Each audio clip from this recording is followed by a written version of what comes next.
first question is, why did you decide to become a teacher? I'm not sure if I told you this story when you were in high school or not. I thought I told everybody. But teaching is actually a job that found me.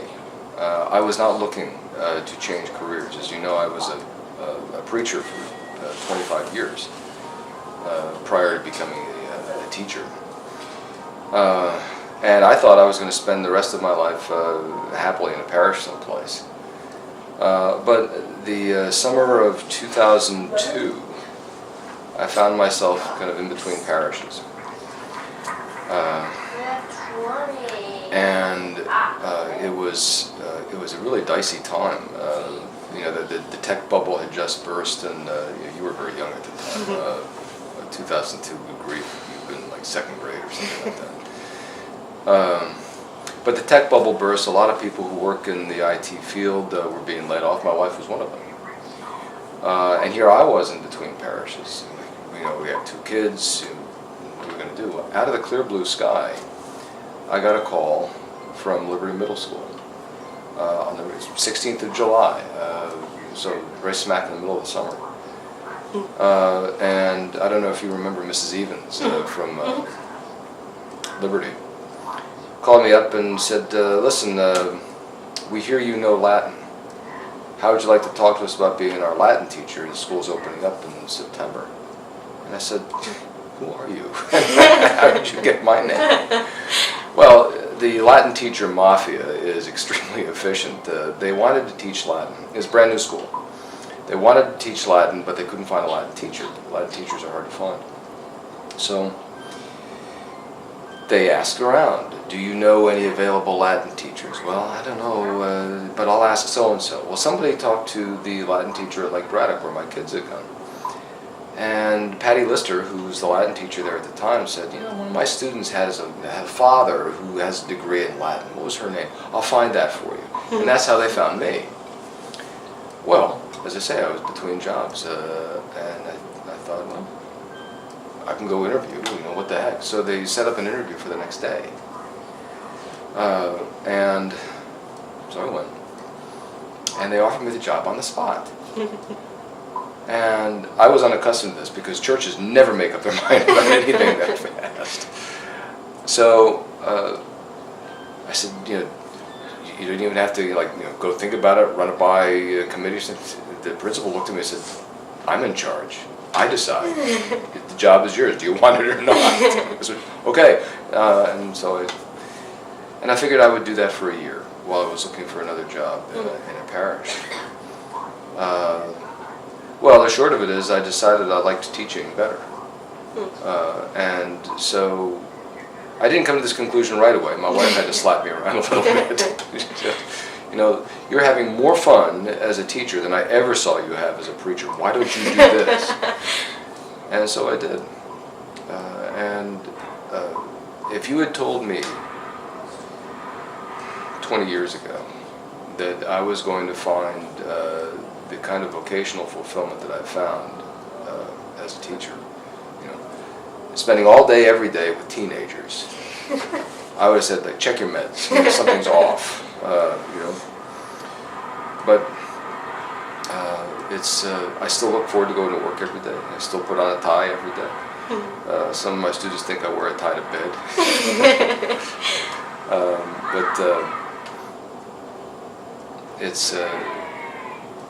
Well, as I say, it's been the most vocationally fulfilling thing I've ever done. So, but as I say, it's a job that found me. I didn't go looking for it.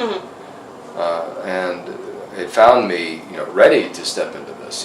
There's some of it is temperament. I'm temperamentally disposed to be a teacher. Some of it is just experience. When you're a preacher, you spend a lot of time teaching. So I did. So all those things made me better prepared, perhaps, than some other people might have been. I still remember my first back-to-school night. A lot of teachers, they are fine dealing with kids. Give them a room full of kids, give them 50 kids in the room, they don't mind. All right, but adults, they get all clenched and panicky. So my very first back-to-school night, all these teachers are coming at me, you okay? know, I spent 20 years talking to rooms full of adults, you know, hundreds of adults at a time. Yeah, relax, everything's okay. But not everybody has that kind of experience coming in, so their learning curve is a little bit steeper. So, anyway, that's a long answer to a short question. So what would you say was your biggest challenge, either when you entered teaching with teenagers, or is there another story like with parents, or what would you say the biggest challenge was? Initially or now?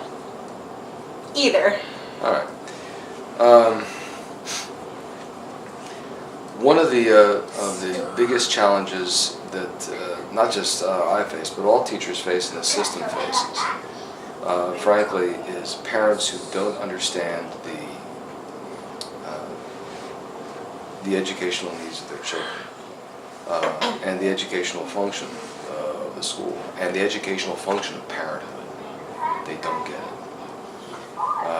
I've had parents, and this is, of course, you know, the children who have the biggest problems have those problems because they have parents who don't get it. Mm-hmm. That's part of the issue. You know, I've called up parents who have said to me, and this is almost a direct quote, between 7:30 and 3, he's your problems. Quit calling me. You know, when the kid's going home to that every day, there's not a whole lot that I can do. Mm-hmm. Once in a while, you can break through some really unfortunate situations outside of the building. More of the time, you can't. You don't have that kind of time, and you don't have that kind of clout with the kid. So an ongoing frustration for me and for other teachers, for the whole system, is parents who are uncooperative. The studies have shown for years that the best predictor of success in school is the educational attainment of the parents. If parents have attained, you know, bachelor's or higher, then the kids tend to have fewer problems in school. And the farther down you go, some college, high school graduate, didn't graduate from high school, expelled from high school. Okay, just a second, pal. Okay.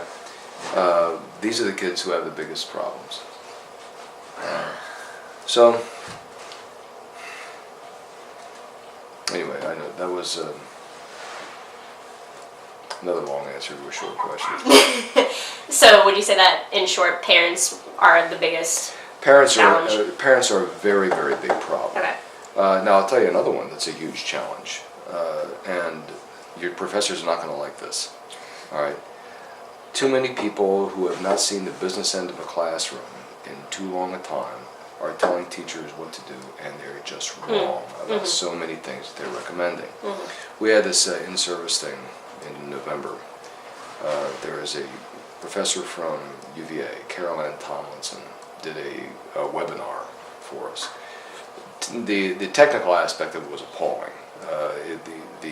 It was just not up to any reasonable standard. You couldn't see the things that they had on the webinar. You know, they would put these things up and you couldn't read them. So technically it was bad, but in terms of content, it was horrible. And so many teachers were grinding their teeth in frustration.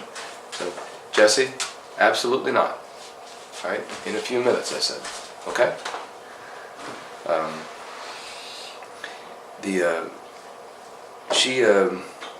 I have this for you that you can read. It was a letter I sent to Sloan Presidio, who is one of the big mahafs outside the building. She talked about this pedagogy of poverty. She said, wrong pedagogy, and you're going to create not just metaphorical poverty, but actual poverty. You know, kids are going to be poor. That's a very bold claim. Not a shred of evidence that she presented to back up that claim. She said that there's also a pedagogy of plenty. Right pedagogy, not just metaphorically plentiful, but they will be more materially prosperous also. Well, again, that's a very bold claim. Not a shred of evidence does she present to back that kind of thing up. She suggested that teachers who spend class time assigning homework, reviewing homework, assigning quizzes, reviewing quizzes, assigning tests, reviewing tests, asking questions for which there is a right answer. Right. These are teachers who are sold out to the pedagogy of poverty. And the howl of protest could be heard in another area code. It was that loud. The teachers were angry. This is what we do.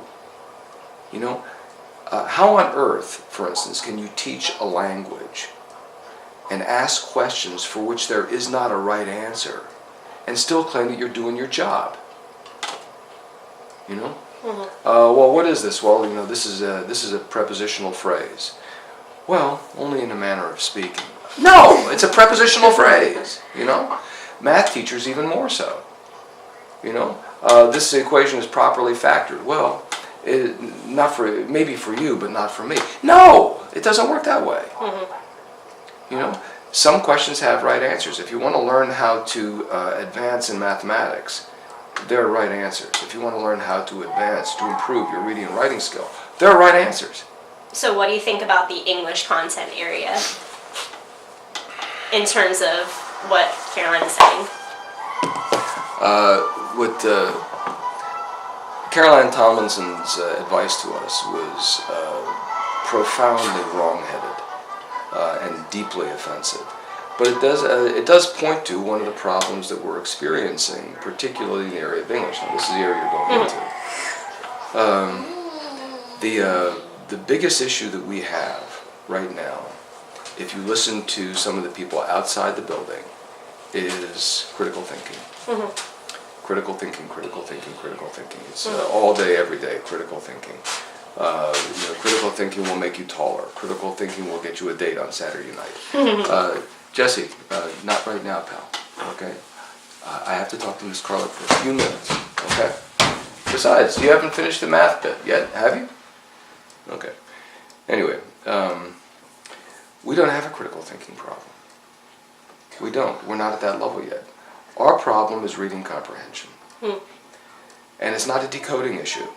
Kids can read the sentences fluently enough, but if you ask them, what does this sentence say, they can't tell you. I'm teaching AP Government this year. I don't know if you knew that. I taught AP Comparative Government last year. I'm teaching AP US Government this year. And I start those classes on the first day the way I started one of your Latin classes. Declaration of Independence. Exactly right. Put the first sentence of the Declaration of Independence up and say, find me the subject. And they can't do it. Now, admittedly, it's a hideously complex sentence.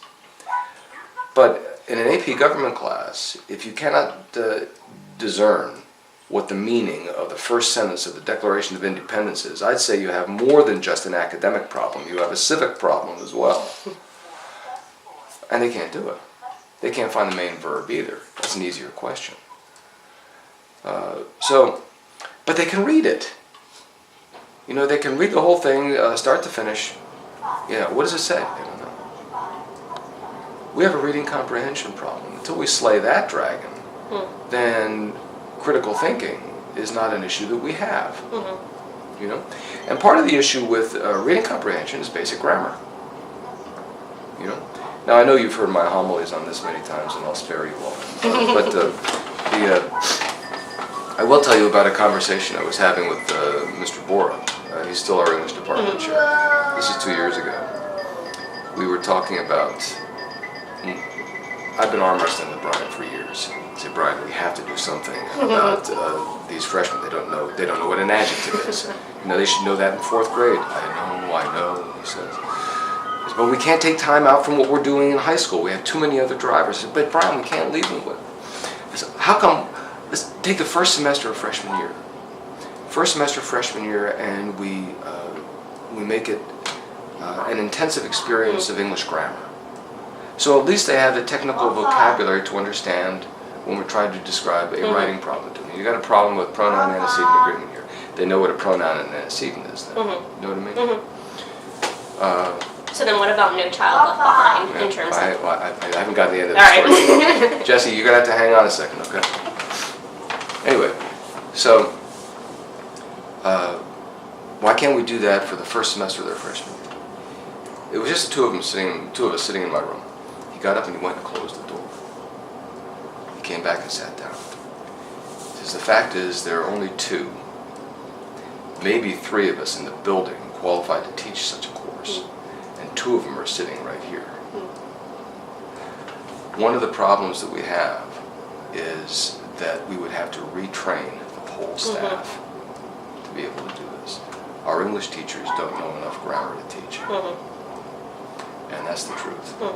Now, they're doing that this year. You know, Brian this year bought some no-kidding grammar books, and some of the younger teachers are howling, but they're learning along the way. When he said he was going to do this, I said, Brian, that's great. How can I help? He said, you can't. Stay away. I said, why? You know, you want to find the best grammarian in any high school building. Find the Latin teacher, or in this case, find Brian Bora or the Latin teacher. You know, he said, no, stay away. And I said, but why? It was one of those things you didn't please. He said, the young teachers have to learn how to do this. And he's right, they do. What else can I? So we've talked a little bit in terms of grammar in school and some other changes, but are there any other changes that you think that could be made in the educational system, especially for future teachers? What things that they could do to help impact our system? Well, how long do I need to do math? 10 more minutes, pal. Okay? Things that we could do to change the system. Well, one of the things we need to do to change the system is fix the reading comprehension problem. And that's not a problem that high school can fix. That's a problem that has to be fixed at the K through 12 level. So one of the things we have to do is get some, I guess one of the buzzwords is vertical articulation. We need to get the high schools talking to the middle schools, talking to the elementary schools. Particularly the high schools that talking to the middle schools that feed them and the elementary schools that feed them, so that we can come up with an organic solution that works all the way through. This is a lot harder than it looks, because for one reason, a lot of our particularly middle and elementary school language arts teachers are particularly inept when it comes to basic issues of grammar. I think I may have shown you this one back in high school. There was a 4th grade teacher in an elementary school that served Centerville High School who was teaching the 4th graders about contractions one day. Oh, yeah. Yeah, and you remember this. Yeah. If you want to contract cannot, you get this. Hold up your camera. And she's being observed by the principal that day. And the principal says, you know, out in the hall, please, you know, it's not that, it's CAN''T. And it is. Well, we have to get with the middle school and elementary school language arts teachers so that they have enough of the technical skill to teach grammar. And then we have to overcome some of the emotional baggage. You know, every time I try to bring this subject up with an elementary or middle school language arts teacher, you know, like, don't blame me, it's not our fault, we didn't do anything wrong, we're doing exactly what the POS tells us to do. You know, we have to develop a system-wide ownership of the problem so that we can come up with a system-wide solution. And we haven't done that yet. At this point, we're not even talking to the middle schools and elementary schools, which I think is breathtaking in how boneheaded it is. The people outside the building, instead of sending us webinars by Carol Ann Tomlinson, Pedagogies of Poverty, direct the principals of the high schools, middle schools, and elementary schools to talk to each other and come up with a plan. My bet is that if those people who actually see the business end of a classroom on a regular basis start talking to each other, because they're dealing with the same kids, we'll come up with a better solution than one that is imposed on us from outside. which gets me to one of my issues with Common Core.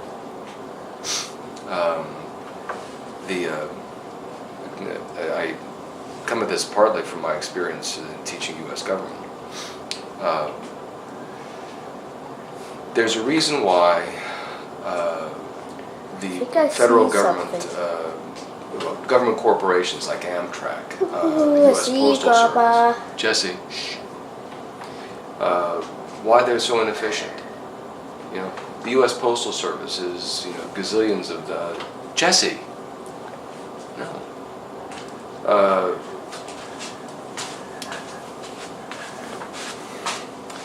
He loves being on camera. Anyway, there's a reason why they're inefficient. It's because they always react slowly to the marketplace. 1, 2, 3, 4. Good boy. They react very slowly to the marketplace. They don't have to react quickly to the marketplace because they don't have a profit motive driving them. They've got taxpayer money and taxpayer fees. They figure they will always come. You'd have thought that an organization like the U.S. Postal Service, which deals with mail all the time, would have been more interested when email came around, but they weren't. That's one of the reasons why they're losing money.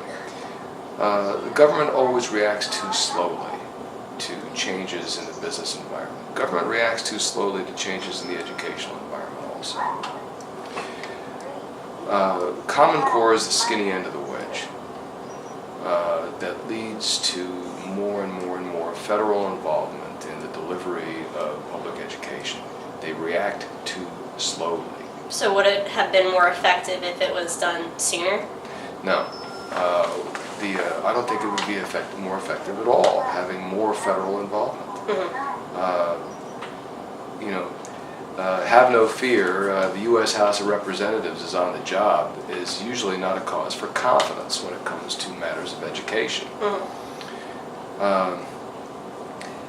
The solution is going to be local school boards and pyramids within some of those school boards.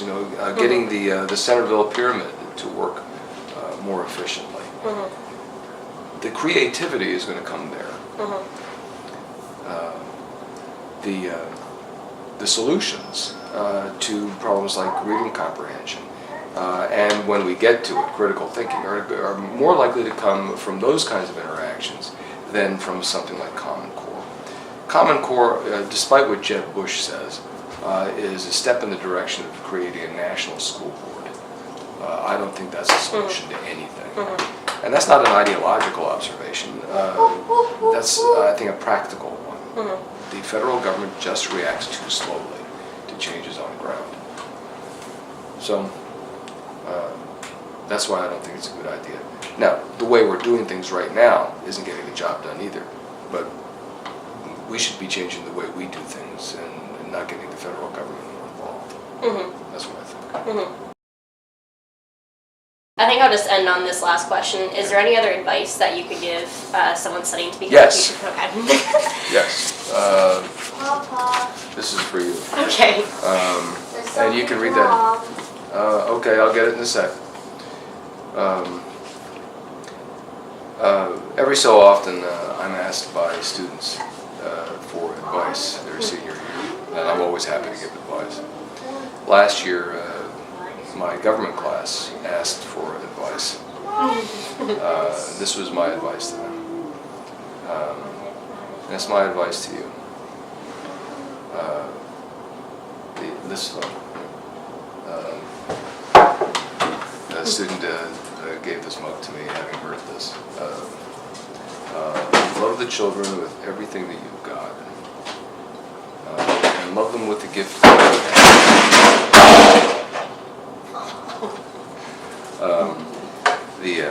Don't love them with the gift that I have. You don't have that. Well, maybe you do. I don't know. The gifts that I have are a large degree of a product of my experience. 25 years in the church. Stopping being a preacher and starting to become a teacher, stopping being a Protestant, starting to become a Catholic. All these things have worked together in me to create a specific set of gifts. You've had a different set of experiences. Whatever the gift is that you have, find a way to harness that gift in the service of loving the children. That's the most important thing that you can do. The kids know if you love them. They know. They know the teachers who are doing this for a paycheck.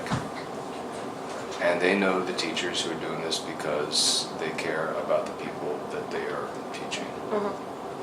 So love the children with all of your strength, and specifically with the gift that you have. Find a way to harness that gift in the service of your instruction.